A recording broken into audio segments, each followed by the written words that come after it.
بیایید از زبون دنیل گلمن که نظریه پرداز هوش هیجانیه با این مفهوم آشنا بشیم.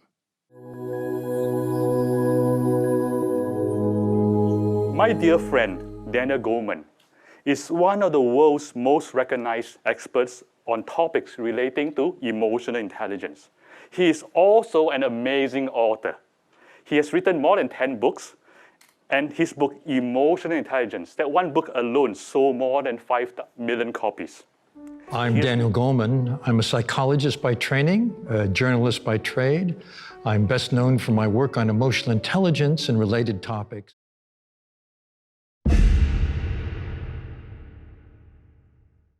Emotional intelligence refers to how well we handle ourselves and our relationships. There are 4 domains. Self-awareness, knowing what we're feeling, why we're feeling it, which is a basis of, for example, good intuition, good decision-making. Also, it's a moral compass. The second part is self-management, which means handling your distressing emotions in an effective way so that they don't cripple you, they don't get in the way of what you're doing, and yet attuning them to them when you need to so that you learn what you must. Every emotion has a function. The third is empathy, knowing what someone else is feeling. And the fourth is putting that all together in skilled relationship. So that's what I mean by emotional intelligence.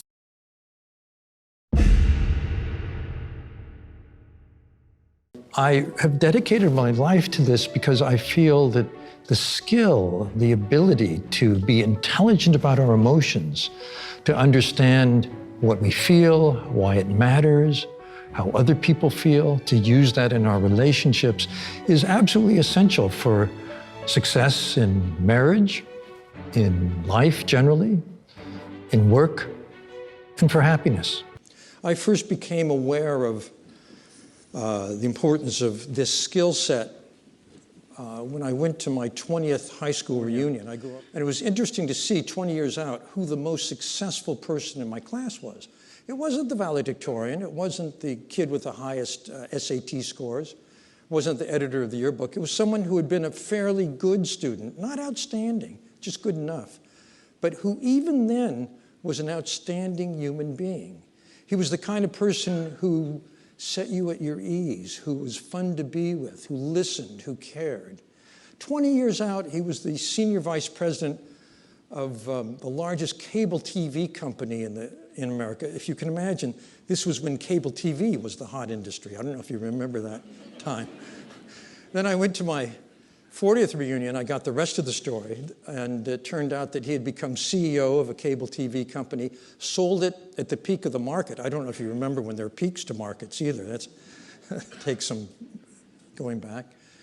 And today he lives on a golf course in Florida. Now, where I come from, that's considered success. I don't know about here in Cleveland.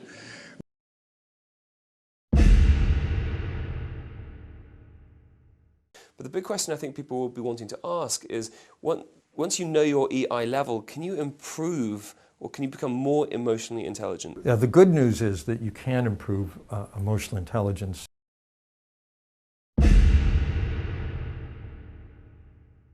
First of all, want to get better. Listening well, listening deeply.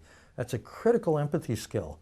And if you have poor listening habits, it's like the common cold of leadership, then you can improve, but again, you need to be motivated.